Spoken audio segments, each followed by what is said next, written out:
माँ, मैं ऐसे किसी जाहिल गंवार लड़की से शादी करके अपनी ज़िंदगी खराब नहीं कर सकता। वह सारी ज़िंदगी देहात में रहकर पली बड़ी है, मेरे स्टैंडर्ड की कैसे हो सकती है। मैं शहर के हाई क्लास सोसाइटी में रहने वाला पढ़ा लिखा एक पुलिस ऑफिसर, मेरा एक अलग मकाम है, मेरा नाम है। उस कम अकल लड़की के साथ मैं कैसे सरवाइव करूँगा? वो मेरे लिए कितनी सही होगी? लोगों के सामने जब मैं उसके साथ बाहर निकलूँगा, किसी के सामने जाऊँगा, लोग हंसेंगे मुझ पर, कहेंगे ये देखो, एक अफसर की पत्नी बिल्कुल गंवार है, उसे कोई और लड़की नहीं मिली। इस पूरी दुनिया में क्या वही एक लड़की रह गई है मेरी जीवन साथी बनने के लिए? गुस्से से भरा बोले जा रहा था। मैं अब क्या कहूँ बेटा, अब मुझे तो एहसास है तुम्हारी फीलिंग और रेपुटेशन की, लेकिन तुम्हारे पापा को ये बात कोई समझाएगा?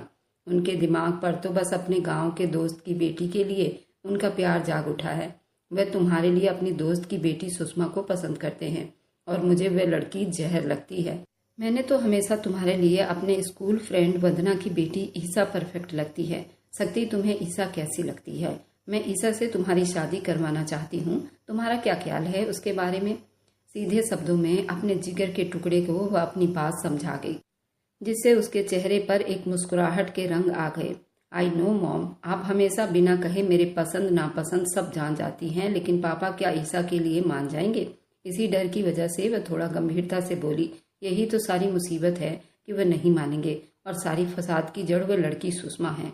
अर्चना बड़े गुस्से से बोली, मॉम प्लीज आप ऐसे तो ना बोलिए। सुषमा एक सुलझी हुई, समझदार और भाई के हिसाब से वह उसके लिए बिल्कुल परफेक्ट लड़की है। बिना उसे देखे जाने आप लोगों ने अपनी तरफ से मनगढ़ंत कहानी बना ली है। मैंने उससे बात की है, वो बहुत अच्छी है। अलका देवी पता नहीं कब वहाँ आई, उनकी बातें सुनती नाराजगी से बोली, तुम क्यों उसकी इतनी साइड ले रही हो? दो घड़ी बातें करने से इंसान के व्यक्तित्व का पता नहीं चलता। जहाँ वो बचपन से रह रही है वहीं के लोगों जैसी होगी, इतना मुझे यकीन है। देहाती गंवार माहौल की पहचान। मेरे सामने उसकी बात भी मत करना, उससे शादी माई फुट। वह गुस्से से बोलता उठ खड़ा हो गया। अर्चना का रंग जैसे पीला सा पड़ गया था, वहीं अलका देवी के होंठों पर दबी दबी मुस्कुराहट के रंग आ गए थे। एक सुकून उनके दिल में उतर गया। अफसोस है अर्चना तुम्हारी सोच पर। इतना बोलती गुस्से से अंदर चली गई। इधर पूरे बंगले में उस वक्त मजेदार नाश्ते की खुशबू फैली हुई थी। नौकरानी उस वक्त किचन में बिजी थे। गोविंद जी नाश्ते की टेबल पर बैठे कितनी आवाज उसे दे चुके थे, जो कमरे में आईने के सामने बैठी जल्दी जल्दी अपने बालों को संवार रही थी। सर पे दुपट्टा ओढ़ती वह जल्दी से हॉल की तरफ बढ़ी। गांव में बना ये बंगला बहुत खूबसूरत था। अंदर से उसे और ज्यादा डिजाइन किया गया था, जो कहीं से भी गांव के और घरों से मैच नहीं खाती थी। गोविंद साहब अपने मालिकाना कुर्सी पर बैठे थे, उनके बराबर में विशाल बैठा था, जबकि रागनी देवी नाश्ते के सारे सामान सेट करते नौकरानी को ऑर्डर दे रही थी। इधर सुषमा अपने कमरे से भागती हुई आई। पैरी पोना पापा जी, उनके सीने से जा लगी। वे थोड़े गुस्से में होकर बोले, मुझे तो कभी कभी ऐसा लगता है जैसे तुम्हारा इंतजार करते करते एक दिन मैं भगवान को ही ना प्यारा हो जाऊं। वह मुस्कुराते हुए उसके चेहरे पर प्यार करते बोले, आंटी जी देख रही है ना अपने भाई को, कैसे दिल दुखाने वाली बातें करते हैं। मैं नाराज हो गई तो याद करेंगे, समझाइए अपने भाई को। सुषमा रागनी देवी की तरफ पलटकर बोली और मुंह बना गई, जबकि रागनी देवी भी गोविंद साहब की बात पर बुरा मानती उनसे नाराज होने लगी थी। विशाल और गोविंद साहब दोनों हल्का सा मुस्कुरा दिए। चलिए मां, नाराज बाद में होना, पहले नाश्ता दे दो, बहुत भूख लगी है। विशाल भोली शक्ल बनाता रागनी देवी से बोला। इस पर सब मुस्कुराकर नाश्ता करने लगे। जल्दी बाहर आ जाओ गुड़िया, मैं तुम्हारी गाड़ी में इंतजार कर रहा हूँ। विशाल जल्दी से नाश्ता करता सुषमा को ये कहता बाहर चला गया। सुषमा भी उसके पीछे भागी थी, हर वक्त जल्दी में रहती थी। ये लड़की पता नहीं उसे डॉक्टर किसने बना दिया। मजाल है जो वक्त की थोड़ी सी भी कदर कर ले। रागनी बड़ी अफसोस से बोली, बहुत ही काबिल है मेरी बिटिया। आप देखिए, गांव जैसी जगह पर रहकर भी इतनी मेहनत करना और फिर डॉक्टर बनना हर लड़की के बस की बात नहीं। उनके शब्दों में अपनी इकलौती संतान के लिए थोड़ा सा फिक्र जागा था। तुम ठीक कह रहे हो गोविंद साहब, लेकिन अब आगे क्या सोचा है उसके भविष्य के बारे में? रागनी देवी चाय पीती बोली थी। मतलब उन्होंने आईब्रो उठाकर देखा। मतलब वह जवान और काबिल हो चुकी हैं, उसकी शादी भी तो करनी है। इस तरह बोले जिस पर गोविंद साहब मुस्कुरा दिया। मैं आपसे उसके बारे में बात करने ही वाला था। मैंने सुषमा के लिए मेरे शहर के दोस्त के बेटे शक्ति की इच्छा रखता हूँ। वे कुछ सोचते हुए गंभीरता से बात किए, लेकिन गोविंद साहब, उनकी पत्नी अलका कभी नहीं मानेगी ये बात। जिस तरह उसने सालों सदियों से बच्चों को इस गांव से दूर रखा, वह किस तरह हमारी बच्ची को स्वीकार करेगी? उनके सास ससुर इस दुनिया में उसके लिए तड़पते रह गए। वे कभी गांव की तरफ ना पलटी। वह तो पहले से बहुत मुंह चढ़ी है। मैं तो आकाश साहब की वजह से, जिसने हमसे कभी अपनी दोस्ती नहीं तोड़ी, अपनी बेटी से भी हमें बात करवाते रहते हैं। लेकिन शक्ति, वह तो जवान बच्चा है। उसे 1-2 बार मिला हूँ और मिलने पर वे अंदाजा हुआ है कि वह हमारे बारे में अच्छी राय नहीं रखता और ये सब उस अलका देवी का किया धरा है जो हमको पसंद नहीं करती। रागिनी देवी ने अपनी राय बताई तो ये सच था। यही सोच कर तो मैं चुप हो जाता हूँ। गोविंद साहब उदासी से बोले, अलका देवी ने कभी भी गांव की तरफ आने के लिए ना सोचा और वे अपने बच्चों को और खुद को इस गांव से दूर रखा और आकाश को लेकर शहर में जा बसी। बच्चों को भी कभी मिलने नहीं दिया, जबकि वे जानती थी उसके सास ससुर को उसकी कितनी जरूरत है। लेकिन नहीं, उसने बच्चों को दूर करते उनकी परवरिश में उसके नाना नानी की मोहब्बत कूट कूट कर भर दी गई है कि बच्चों ने कभी इस गांव के और इस गांव के लोगों का मुंह तक नहीं देखा। वे औरत कैसे सुषमा को स्वीकार करेगी जिसे कभी अपने ससुराल को स्वीकार नहीं किया। अगर जबरदस्ती की भी तो कहीं सुषमा को मुश्किल न आ जाए। रागिनी देवी ने सारी हकीकत खोल कर रख दी थी। उनके इस शक पर गोविंद साहब ने हाँ में सिर हिलाया था। इधर आकाश साहब, मैं अपनी सहेली को जुबान दे चुकी हूँ। अब मैं इस जुबान से मुकरना नहीं चाहती। क्या चाहते हैं? मेरी दोस्ती यारी में मेरी वैल्यू कम हो जाए, मेरी थूथू हो? मैं अपनी सहेली वंदना की बेटी ईसा का हाथ मांग चुकी हूँ और शक्ति भी यही चाहता है ऐसे ही इस घर की बहू बने। वह बड़ी घमंड से कहती अपनी जगह से उठ खड़ी हुई थी। आकाश साहब काम छोड़कर उनकी तरफ देखने लगे। जुबान देने से पहले तुमने मुझसे बात करना तक जरूरी नहीं समझा? शक्ति मेरा बेटा है, उसकी जिंदगी पर मेरा भी हक है और मैं कुछ और चाहता हूँ। आकाश साहब बड़ी गुस्से से बोले थे। मैं सुषमा को इस घर की बहू बनाना चाहता हूँ। मुझे उससे बहुत मोहब्बत है और ये बात तुम भी अच्छे से जानती हो। उनकी ये बात सुनकर अलका देवी के तन बदन में आग भड़क उठी थी। आंखों में गुस्सा और नफरत दिखाई दिए थे आकाश साहब। लेकिन मैं और मेरा बेटा शक्ति ऐसा नहीं चाहते। शक्ति सुषमा को नहीं, ईसा को पसंद करता है और वही उसकी जिंदगी की जीवन साथी बनेगी। उनकी आवाज थोड़ी तेज हुई थी। चलो, हम फिर कभी बात करेंगे इस टॉपिक पर। फिलहाल आप आराम करो, वो गंभीरता से बोले। उन्होंने लैपटॉप एक तरफ रखा और उठकर रूम से बाहर चले गए। ज्यादा काम करना उनके लिए अब मुश्किल लग रहा था। उनके 2 ही तो बच्चे थे, शक्ति, अर्चना, जिसे वो बहुत प्यार करते थे हर बाप की तरह। लेकिन उनके मन में अपने बेटे शक्ति के लिए कुछ और सोच रखा था। उनका बेटा उन्हें बहुत प्यारा था। सुषमा को भी वो बहुत पसंद करते थे, जो उनसे जान से भी ज्यादा प्यारी थी। अपने दोस्त की उस संतान से उन्हें अजीब सा लगाव था, अपनापन था, क्योंकि उसको जिंदगी में बहुत से दुखों का सामना करना पड़ गया था। बचपन में उसकी माँ चल बसी थी, फिर गांव जैसी जगह में रहकर बाप की देखभाल करने के साथ साथ पढ़ाई भी पूरी करनी थी। उसने बड़ी मुश्किल जिंदगी बिताई थी और अब उसकी जिंदगी की खुशियों के लिए शक्ति को सोचते। शक्ति एक पढ़ा लिखा खूबसूरत नौजवान होने के साथ काबिल पुलिस ऑफिसर भी था, जिद्दी और बहुत गंभीरता मिजाज रखने वाला। अपने बाप का हर बात मानने के साथ साथ माँ का बेहद लाडला था। अर्चना अपनी पढ़ाई पूरी कर चुकी थी, इसलिए घर पर ही रहा करती थी। उनके सास ससुर गांव में रहते थे। उनके फैमिली से उनका कोई संबंध नहीं था, लेकिन एक दोस्त था गोविंद, उनसे उनको बड़ा लगाव था। गोविंद साहब की बेटी सुषमा और रागिनी देवी का मुंहबोला बेटा विशाल था। गांव में सारी जमीनों की देखभाल गोविंद साहब करते थे, जबकि उनका दोस्त आकाश बहुत पहले उस गांव को छोड़कर शहर आकर बस चुके थे। गोविंद साहब की पत्नी सुषमा की माँ जब सुषमा को 2 साल की थी, उनका देहांत हो गया था और उनकी बहन रागिनी देवी बहुत पहले विधवा हो गई थी। अपने गोद लिए बेटे के साथ हवेली आ चुकी थी, इसलिए उन्होंने बहुत आराम से सुषमा को अपनी ममता के साए में समेट लिया। वक्त तेजी से बीतने लगा था और बच्चे बड़े हो गए थे। हल्की हल्की शाम हो रही थी जब वो घर में आई थी। उसने आज फिर पापा और आंटी को शक्ति के बारे में बात करते सुना। पापा को अपने उस इकलौते दोस्त के बेटे से काफी उम्मीद थी, जिसे जिंदगी में शायद उसने एक बार देखा होगा, बस जब वो 13-14 साल की थी। जब भी वह उस लड़के की बात सुनती, उसका दिल उदासी के समंदर में डूबने लग जाता, क्योंकि वह लड़का था जिसके सिर्फ बातें करने से उसके दिल में अजीब से जज्बात जाग जाते थे, जिनका शायद ही उसे पता होगा। उस इंसान ने आज तक पलटकर कभी ये नहीं पूछा कि वह भी उसके भूले बिसरे कोई उसके इंतजार में बैठी थी। कमरे में आते ही कितनी देर ये सोचे जा रही थी बेवजह, फिर खुद ही ख्याल को झटकती अलमारी से अपने कपड़े निकालती। जैसे ही बाथरूम की तरफ बढ़ी, तभी दरवाजे पर जोर से किसी की आने की आहट सुनाई दी।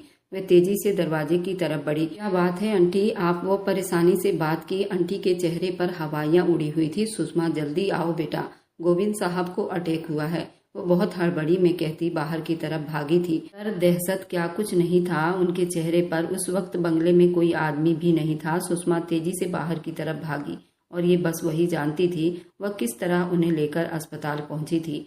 ठीक 1 घंटे के बाद वह अस्पताल के कॉरिडोर में सर हाथों में पकड़े बस चुप से आंसू बहाए जा रही थी। विशाल को फोन कर उसने वहीं अस्पताल में बुलवा लिया था। क्या हो रहा था, क्या करना था, उसे कुछ पता ही नहीं था। बस इतना जानती थी गोविंद साहब आईसीयू में भर्ती हैं। सारी भाग दौड़ विशाल कर रहा था। वह काबिल डॉक्टर थी, लेकिन उस वक्त वह सिर्फ एक बेटी थी जो अपने बाप की हालत देखकर किसी डरे हुए बच्चे की तरह डरी सहमी बैठी थी।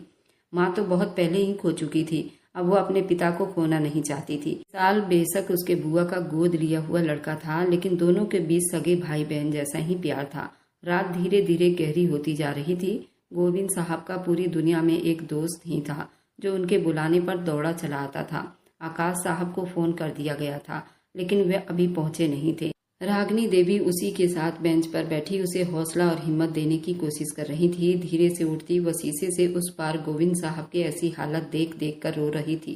कितना टाइम बीत गया, कितने घंटे बीते थे, उसे कुछ याद नहीं था। अंधेरा होते जा रहा था। वह गायब दिमाग से बैठी थी जब उसे आकाश साहब तेज कदमों से अपनी तरफ आते हुए दिखाई दिए थे। उन्हें देखते हुए बेकाबू होकर खड़ी हो गई। रागिनी देवी विशाल डॉक्टर के पास गए हुए थे उनसे बात करने।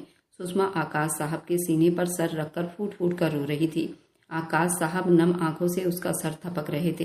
तुमने मुझे पहले क्यों नहीं बताया बेटा? अब कैसा है मेरा दोस्त? कुछ बताया नहीं डॉक्टर ने? आकाश साहब उससे अलग होते अब विशाल से पूछ रहे थे। सुषमा उनसे दूर हुई तो उनके बगल में खड़े उनके बेटे पर उसकी निगाह पड़ी थी तो वे दंग रह गई थी। ऐसे रिश्ते सच में पानी के बहाव की तरह होता है। वह भी अपने अंकल की मोहब्बत में खिंचा चला आया था। हर बार की तरह आंटी नहीं आई थी। शक्ति ने कोई बात नहीं की, न उनसे न उससे अपनी पहचान करवानी जरूरी समझी। बस एक नजर देखा, चुप से बैठ गया। अलका देवी नहीं आई। रागिनी देवी ने आकाश साहब से पूछा। असल में उसके मायके में कोई फंक्शन था, उसे अटेंड करना था, इसलिए आकाश साहब थोड़ा शर्मिंदा होते बोले, तुम्हारे दोस्त की जान से ज्यादा उसके लिए फंक्शन जरूरी है? अफसोस हुआ सुनकर, उसे ऐसे वक्त में यहाँ होना चाहिए था। रागिनी अफसोस से सर हिलाती कह रही थी। उनके साथ बैठी आंटी के ना आने का बहुत दुख हुआ था। उनकी आपस की बातें सुनकर दिल और भी वीरान हो गया था। सुबह के करीब गोविंद साहब खतरे से बाहर हो गए थे। हर तरफ रोशनी फैल गई थी। वह खुश थी, बेहद खुश। गोविंद साहब का हाथ अपने हाथों में लेकर बैठी। वह कितनी ही देर रोती रही। आकाश साहब ने उसे और विशाल को घर भेज दिया। अस्पताल से थकी हुई थी। घर आते वह अपने कमरे में चली गई। सुबह जब उसकी आंख खुली तो दिन का 1 बज रहा था। जल्दी हॉस्पिटल के लिए निकल गई, जाकर अपनी आंटी और शहर से आए अंकल को घर भेज सके। विशाल उसके साथ ही था। गोविंद साहब को प्राइवेट रूम में शिफ्ट कर दिया गया था। शहर से आए अंकल और आंटी, गोविंद साहब, यहाँ तक कि शक्ति भी वहाँ बिल्कुल चुप बैठे थे। शक्ति अभी तक वहीं था, वह गया नहीं था। उसे हैरानी हुई, कुछ ही घंटे में गोविंद साहब बूढ़े और कमजोर से लगने लगे थे। हार्ट अटैक क्यों हुआ था? जरूर उसके पीछे कोई बहुत बड़ी वजह रही होगी। शायद वह किसी बात को लेकर बहुत ज्यादा परेशान थे, लेकिन क्या? वह परेशानी क्या थी? उन सारी बातों को लेकर वह सोच रही थी और फिर हुआ जिसका उसने कभी सपने में भी नहीं सोचा था। शक्ति से शादी पल में उसकी जिंदगी बदली थी। शक्ति की गहरी चुप्पी, उन सब का यहाँ रुकना, पापा के चेहरे की खुशी, वह सब समझने लगी। उसके पापा उसे लेकर परेशान थे। इस सोच ने जैसे उसके दिल पर पत्थर रख दिए। वह रोना चाहती थी, यहाँ से भाग कर जाना चाहती थी, लेकिन ऐसा नहीं कर सकी। वह देखते देखते झटपट हॉस्पिटल के बाहर कोर्ट में उसकी शादी शक्ति से कर दी गई थी। वह एक पल में सुषमा कुमारी से श्रीमती सुषमा किसी की पत्नी बन गई थी। वह अपने पापा से मिलने कमरे में आई तो शक्ति उसे अभी भी वैसे ही घूर रहा था जैसे ये सब उसे जबरदस्ती करवाया गया हो। यहाँ तक अंकल जी और आंटी, विशाल और गोविंद साहब के चेहरे से खुशी फूट रही थी। अपने पापा से मिलती वो विशाल के साथ वापस बंगले में आने के लिए गाड़ी में आकर बैठी थी। शक्ति इस रिश्ते से खुश नहीं, लेकिन धीरे धीरे सब ठीक हो जाएगा, सुना है। वह अपनी मम्मी के सहेली की बेटी को पसंद करता था, शायद इसलिए उससे पूछा नहीं। विशाल खुद से उसे बताने लगा। उसकी आखिरी बात पर सुषमा चौंक कर उसे देखने लगी, फिर गहरी सांस लेती चुप से बाहर खिड़की से झांकने लगी। ऐसा क्या हुआ, तुम खुश नहीं हो? विशाल फिक्र से पूछने लगा। आपको क्या लगता है? कई आंसू अपने अंदर उतारती वह जबरदस्ती मुस्कुराने लगी। जबरदस्ती किसी की जिंदगी में किसी और की जगह उसे शामिल कर दिया गया था। वह खुश कैसे हो सकती थी भला? बोल नहीं सकती थी और झूठ बोलना नहीं चाहती थी। इसलिए उल्टा विशाल से सवाल कर गई, देखो सुषमा, मैं तुम्हारा भाई हूँ, लेकिन उससे भी पहले मैं तुम्हारा बचपन का दोस्त भी हूँ। जैसे तुम पहले भी बातें शेयर किया करती थी और अब भी तुम मुझ पर भरोसा करके मुझे सब कुछ बता सकती हो, वह सच कह रहा था। सुषमा को तसल्ली हुई। उसने मुस्कुराकर विशाल की तरफ देखा। भाई, शक्ति के दिल में हमेशा इस गांव के लिए और हमारे लिए नफरत ही पैदा की है आंटी ने। वह अभी भी हमसे नफरत करता है और तुम देखना, वह हमेशा मुझसे नफरत ही करेगा। ये रिश्ता कभी कामयाब नहीं होगा। सब्र करने के बावजूद उसने आंसू बहा दिए थे। सब ठीक हो जाएगा। अगर ऐसी बात होती तो गोविंद अंकल की तबीयत का सुनकर वे अस्पताल में शहर से इतनी जल्दी ना आ जाते। विशाल ने बड़ी बारीकी से बताया, आंटी कभी मुझे अपनी बहू स्वीकार नहीं करेगी। वह ये रिश्ता जरूर तोड़ने की कोशिश करेंगी। और प्लीज अब ये मत कह देना कि शक्ति के साथ कोई जबरदस्ती नहीं की गई थी। वे अब घर पहुंच चुके थे। तुम्हारी हर बात मानता हूँ, लेकिन अब और ज्यादा शक्ति तुमसे दूर नहीं रह सकता, क्योंकि आकाश अंकल अपनी फैमिली के साथ हमेशा के लिए अपने गांव आ रहे हैं। वह एक एक शब्द पर जोर देता बोला। उसकी बात सुनती सुषमा हैरानी से उसे देखने लगी। और रही बात शक्ति की, तो तुम उसकी नफरत को मोहब्बत में बदल दोगी, क्योंकि तुम एक बहादुर लड़की हो। इतनी आसानी से हार नहीं मानोगी। विशाल को इतना भरोसा था उस पर जितना उसे खुद पर भी नहीं था। एक छोटी सी उम्मीद कहीं उसके दिल में जाग गई थी। कुछ दिनों में गोविंद साहब भी अस्पताल से घर आ गए थे। और हम सब हैं तुम्हारे साथ। इस जंग में तुम्हारा मैं पूरा साथ दूंगा। वह सारी सोचों को झटक कर अपने कमरे की तरफ बढ़ गई। एक आफत थी जो अलका देवी पर रात को आकाश और शक्ति के घर आने के बाद उन पर टूटने वाली थी, और वे था शक्ति और सुषमा की शादी, जो उनके मना करने के बाद भी सुषमा से कर दिया गया था, जिसे वह सख्त नफरत करती थी। वो पूरे घर में गुस्से से चक्कर काट रही थी, जबकि शक्ति और आकाश साहब बिल्कुल तसल्ली में दिखाई दे रहे थे। अर्चना दिल ही दिल में बहुत खुश थी, क्योंकि उसके प्यारे भाई का उस ईसा नाम की बला से जान छूट गई थी। आपने इतना बड़ा फैसला मुझसे बिना पूछे मेरे ना रहते हुए कर लिया। आपको मेरा जरा सा भी ख्याल नहीं आया कि आपकी धर्मपत्नी अपने बेटे की शादी में शामिल नहीं है। मैं उसकी माँ हूँ, उसकी राय लेनी भी जरूरी नहीं समझी, और जो दिल में आया कर लिया। वह बहुत गुस्से से हाथ पैर पटक कर बोल रही थी। आवाज उस फ्लैट से बाहर जा रही थी। आकाश साहब ने एक नजर उन्हें देखा, फिर लेट गए। आप अच्छे से जानते थे मैं अपनी सहेली की लड़की से शक्ति की शादी पक्की कर चुकी थी, फिर भी आपने इस अनपढ़ गंवार बेवकूफ लड़की से मेरे बेटे की शादी कर दी। मैं और शक्ति, हम दोनों उस लड़की को पसंद नहीं करते। वह गुस्से और नफरत में डूबे हुए शब्दों में कह रही थी। वह उस वक्त सब कुछ भूल गई थी। पति का लिहाज करना, उनकी इज्जत करना उसे बिल्कुल भी याद नहीं था। सिर्फ अपनी सहेली से किया हुआ वादा याद रह गया था। और मैंने भी तो कहा था कि मैं सुषमा बेटी को अपने घर की बहू बनाना चाहता हूँ। मुझे वह शक्ति की दुल्हन के रूप में पसंद है और कोई अनपढ़ जाहिल नहीं है। आकाश साहब बहुत गुस्से से बोले। उनके शब्द अलका देवी को जैसे तलवार जैसे लगी थी। वह एक गंवार लड़की है, मैं उसे बहू के रूप में कभी स्वीकार नहीं कर सकती। अलका देवी ने बहुत ही बदतमीजी से चिल्लाकर कहा था, बस बहुत हुआ, अब चुप। तुमने बहुत अपनी मर्जी कर ली, जो दिल आया वो किया। मेरी बेटी अर्चना का रिश्ता भी अपनी मर्जी से जोड़ दिया। मैंने कुछ नहीं किया। तुमने मुझे मेरे अपने ही गांव से, अपने परिवार से दूर रखा। मेरे बच्चों तक के दिल में तुमने उस गांव और गांव के लोगों के लिए नफरत पैदा कर दी। वह उनसे मिलते तक नहीं, उनसे बात तक नहीं करते। तुमने उनके दिल में सिर्फ अपने मायके की मोहब्बत डाली है। मैं फिर भी चुप रहा, कभी तुमसे कोई शिकायत नहीं की। लेकिन आज अगर मैंने अपनी खुशी के लिए ये फैसला किया तो तुम्हें इतनी प्रॉब्लम हो गई क्यों? आकाश साहब ये सारी बातें अब बर्दाश्त से बाहर हो गई थी। तभी वो भी चिल्लाते हुए उठे थे। अलका देवी बिल्कुल सहम कर डर गई थी। अपने पति के गुस्से से भरा ये रूप आज उन्होंने पहली बार देखा था। मैंने फैसला कर लिया है, हम सब उस गांव में जाकर ही बसेंगे। उस गांव में मेरा सब कुछ वैसा का वैसा ही है। आकाश साहब ने दो टूक अंदाज में कहा। लेकिन आपकी जॉब का क्या होगा? वे अपने बेटे शक्ति की जॉब भी उसी गांव के पुलिस स्टेशन में ही करवा दिया है। वे अपनी जुबान सूखे होंठों पर फेरते बड़ी मुश्किल से कह पाए थे, मैंने अपने शहर के जॉब से रिजाइन कर दिया है। अब फैसला कर लिया है कि अब अपने गांव की जमीनों पर ही अपना कारोबार करूंगा। आकाश साहब उस वक्त बहुत गुस्सा नजर आ रहे थे। अलका को घूरते सब कुछ बोल रहे थे। अलका की रंगत पीली पड़ गई थी। हम गाँव नहीं जाएंगे, अच्छी भली जिंदगी यहाँ बीत रही है, डिस्टर्ब हो जाएगी। यहाँ से वहाँ एडजस्ट होना मेरे लिए बड़ी मुश्किल की बात है। मैं अपनी और बच्चों की जिंदगी बिगाड़ना नहीं चाहती। वह बहुत ज्यादा गुस्से से बोली। शक्ति और सुषमा का रिश्ता पहले ही उन्हें अटैक कर रहा था। ऊपर से गांव जाकर रहने वाली बात अलका देवी के सीने पर जैसे सांप लौट रहा था। तुम चाहो तो यहाँ अपने मायके में जाकर रह सकती हो। मैं और मेरे बच्चे कल से उसी गाँव में शिफ्ट हो रहे हैं। वे बहुत गुस्से से कहते हुए कंबल ओढ़कर लेट गए थे। अलका देवी धम से सोफे पर गिर गई थी। आंखों से आंसू बहते होंठों पर गिरने लगे थे। शाम का अंधेरा फैलते ही आकाश साहब अपने गांव के लिए तैयारी करने लगे। यहाँ शहर में उन्होंने सरकारी फ्लैट लिया हुआ था जो 3 बेडरूम था। जब वो अपने जॉब से रिजाइन कर चुके थे तो उन्हें वह फ्लैट भी तो खाली करना था। अगली रात होते ही वह अपने गांव के घर के सामने थे। चौकीदार ने झट से उन्हें प्रणाम किया था। दरवाजा खोला। गांव के लोग उन्हें देखते बहुत खुश हुए। दरवाजे पर गांव के कुछ लोग जमा हुए थे, उनका स्वागत करने आए थे। वहां पर सिवाय सुषमा के बाकी सब खुश थे। अलका देवी का गांव आकर गुस्से से पारा हाई हो गया था। इधर जिस कमरे में सुषमा सो रही थी वहां एक नौकरानी आकर उसे जगाने लगी। मैडम जी उठ जाइए, आपको बड़े साहब बुला रहे हैं, मेहमान आ चुके हैं।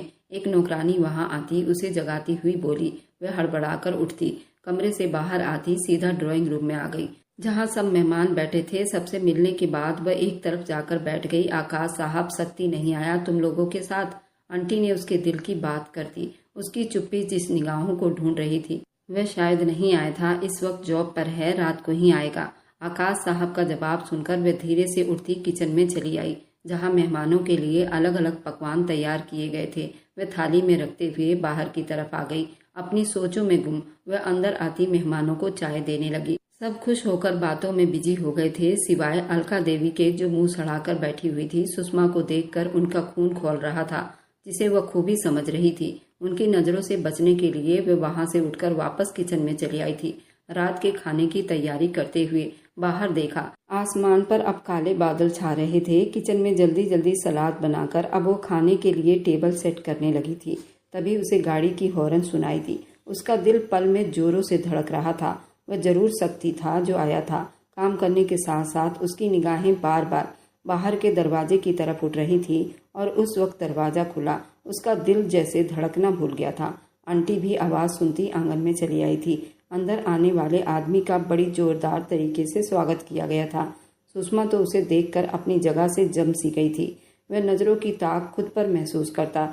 शक्ति आंटी से मिलते जैसे पलटा। उसकी नजर सुषमा से चार हुई। सुषमा ने गड़बड़ाकर जल्दी से नजरों को घुमाते अपने काम में लगी। उस वक्त वह अफसर के फुल वर्दी में था। वह बहुत ज्यादा हैंडसम लग रहा था और डैशिंग लग रहा था। उसकी पर्सनालिटी बहुत शानदार लग रही थी, उसे सबसे अलग बना रही थी। तभी सब खाने के लिए वह आने लगे।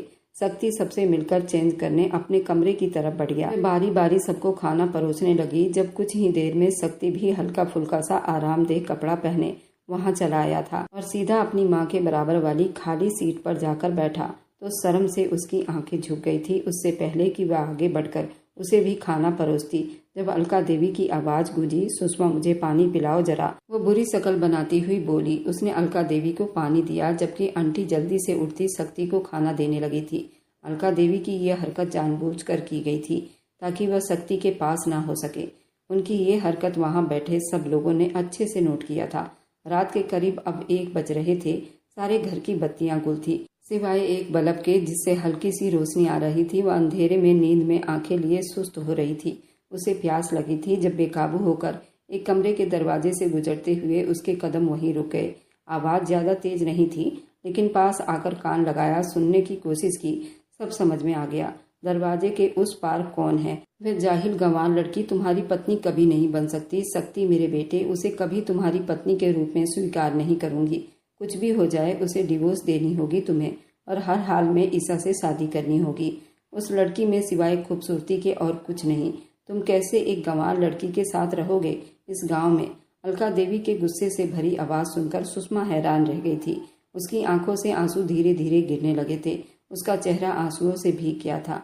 वह उससे नफरत करती थी और वह शक्ति और उसके रिश्ते को कभी स्वीकार नहीं कर सकती थी। उन्हें प्यार के मंजिल तक जाता नहीं देख सकती थी।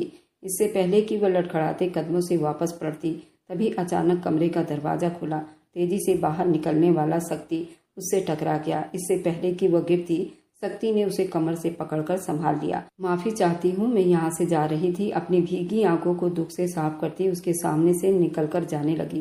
पल में शक्ति के दिल को जैसे कुछ हुआ था। कुछ लाइट ही जला लेती, अगर अंधेरे में गिर जाती तो। शक्ति के शब्दों में पता नहीं क्यों उसे नरमी का एहसास हुआ।